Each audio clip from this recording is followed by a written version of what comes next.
Hey guys, I'm Katie. I'm a fourth-year medical student currently applying to internal medicine residency. I actually have an interview coming up in the next 10 minutes or so. So I have my ring light, camera at eye level, clear background except for my bookshelf. I feel like this is something that isn't talked about enough. When I was a third-year medical student, I was really curious as to what a residency interview actually looked like. Of course, most of the interviews are virtual now, and every program is gonna look a tiny bit different in the way that they structure their interview day. But for the most part, you hop on and usually there will be like a 30 to 45 minute little mini presentation where you keep your cameras on but you mute your mics, and they talk to you about the program and the specifics of the program.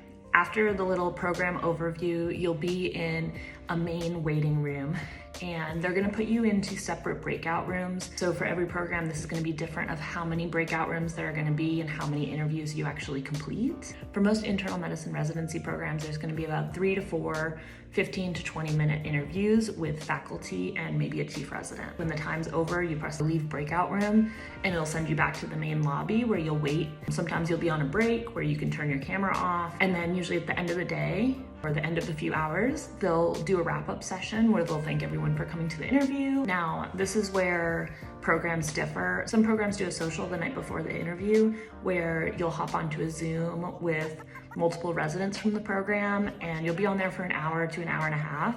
And you can just ask them any questions you want about the program and about the specifics of living in that city. Some programs actually build that into the schedule of that day. So it's really just program dependent.